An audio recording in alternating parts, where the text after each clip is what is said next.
આજે હું તમારા માટે લઈને આવી છું એક એવી રેસીપી જે ચાની સાથે પણ મજા આવશે ને ભોજનમાં સાથે લેશો તો પણ ખૂબ જ લાજવાબ બનશે. હા ફ્રેન્ડ્સ, આજે આપણે બનાવવાના છીએ કરકરી, એકદમ સુગંધદાર અને ખૂબ જ ટેસ્ટી એવી મેથીની ક્રિસ્પી ક્રિસ્પી પૂરી. તો hello friends, welcome to Pooja's kitchen. આજે તમારી સાથે તાજા લીલા મેથીની ખુશ્બુ સાથે ઘઉંના લોટ સાથે મસાલાનો સરળ મેળ કરી અને તેલમાં તળતા જ કરકરાટ અને ખૂબ જ સુંદર સુગંધ આવશે એવી વારંવાર ખાશો, વારંવાર બનાવશો એવી રેસીપી હું તમારી સાથે શેર કરવાની છું. શિયાળામાં તો મેથી ખૂબ જ સરસ આવતી હોય તો આ રેસીપી તમે જરૂરથી બનાવજો.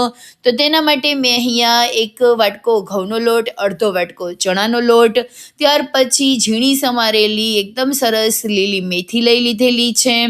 અને તમને જે રીતે ફાવે એ રીતે બધા બેઝિક મસાલા, હળદર, મરચું પાવડર, ધાણા જીરું પાવડર, હિંગ અને આખું જીરું, સ્વાદ અનુસાર નમક ઉમેરી દઈશું. અને હા, ખાસ તલ ઉમેરવાનું ભૂલતા નહીં, એનાથી ખૂબ જ સરસ સ્વાદ આવે. અને મોઈન માટે થોડુંક અમથું તેલ, એટલે કે 1 થી 2 નાની ચમચી જેટલું તેલ ઉમેરવાનું છે. મીડિયમ સોફ્ટ એવો લોટ બાંધી લેવાનો છે, ન વધારે કડક ન વધારે ઢીલો એવો લોટ બાંધી અને તૈયાર કરીશું. તમે જોઈ શકો છો લોટને રેસ્ટ આપવાનો છે, ત્યાં સુધીમાં આપણે તળવાની તૈયારી કરી લઈશું. એના માટે એક મોટા લોયામાં મેં તેલ લઈ લીધેલું છે, તેલ ગરમ થવા માટે મૂકી દીધું. ત્યાર પછી આપણે લોટને ગૂણી લઈશું, એટલે જરાક એક અમથું તેલ ઉમેરી અને તમારે લોટને આ રીતે ગૂણી લેવાનો છે. અને તમારે આવી રીતે મોટા મોટા લુવા બનાવી લેવાના છે રોટલીની સાઈઝના. ત્યાર પછી તમારે વણી અને તૈયાર કરવાના છે. જોઈ શકો છો આપણે મોટી રોટલીના શેપમાં વણી લીધી છે. એમાં આપણે આવી રીતે ફોકની અથવા કાંટાની મદદથી તમે આવી રીતે કાણા કરી દેજો. અને સ્ટીપ્સના શેપમાં મેં અહીંયા કટ કરી લીધેલી છે. તમે બીજા કોઈ શેપમાં, પીઝાના શેપમાં અથવા શક્કરપારાના શેપમાં અથવા નાની પૂરી પણ વણી અને તળી શકો છો. તમને જે શેપમાં ગમે એ શેપમાં તમે પૂરી બનાવી શકો છો. અહીંયા તમે જોઈ શકો છો મેં મેથી સ્ટીક બનાવેલી છે, તમે પૂરી પણ બનાવી શકો છો. આમ તો સ્વાદ બધાનો સરખો આવશે, પરંતુ બાળકોને ગમે એટલા માટે મેં આવી રીતે મેથી સ્ટીક્સ બનાવેલી છે. તમને જે શેપમાં ગમે એ શેપમાં તમે કટ કરી અને તળી શકો. અને હા, ખાસ ધ્યાન રાખજો, ઘઉંના લોટનું છે તો તળાતા વાર નહીં લાગે.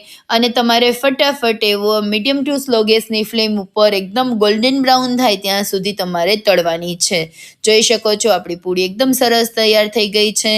આ રીતે મીડિયમ ટુ સ્લો ગેસની ફ્લેમ ઉપર તમારા લોયામાં જેટલી આવી શકે એટલી પૂરી ઉમેરી દેવાની છે, એટલી સ્ટીક્સ ઉમેરી દેવાની છે.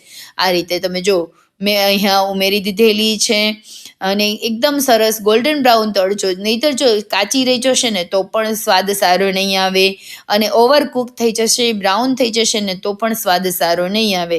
એટલા માટે તળવામાં ખાસ ધ્યાન રાખવાનું છે. અને આ ટિપ્સને ફોલો કરવાની છે કે મીડિયમ સ્લો ગેસની ફ્લેમ ઉપર જ તમારે તળી અને તૈયાર કરવાની છે, તો જ તમારી પૂરી એકદમ પરફેક્ટ બની અને તૈયાર થશે. તમે જોઈ શકો છો આ રીતે આપણે દબાવી અને એકદમ ગોલ્ડન બ્રાઉન થાય ત્યાં સુધી તળી અને તૈયાર કરીશું. તો એકદમ પરફેક્ટ આપણી મેથીની સ્ટિક્સ એકદમ તૈયાર છે. મેથી પૂરી, મેથી સ્ટિક્સ તમે જે નામ આપો એ આપી શકો છો. બાળકોને લંચ બોક્સમાં આપવી હોય, મહેમાનો માટે કંઈક અલગ બનાવવું હોય, અથવા તો કે આપણા રોજિંદા ભોજનમાં થોડી નવીનતા લાવવી હોય તો આ મેથી સ્ટિક એકદમ પરફેક્ટ છે. અને હા, જો તમને મારો વિડીયો ગમ્યો હોય તો આવી સરળ રેસિપીઝ જોવા માટે આપણી ચેનલને જરૂરથી સબસ્ક્રાઈબ કરી દેજો. વિડીયોને ફ્રેન્ડ્સ અને ફેમિલીમાં જરૂરથી શેર કરજો. જોઈ શકો છો એકદમ સોફ્ટ, એકદમ કુરકુરી એવી આપણી મેથીની પૂરી એકદમ સરસ તૈયાર થઈ ગઈ છે.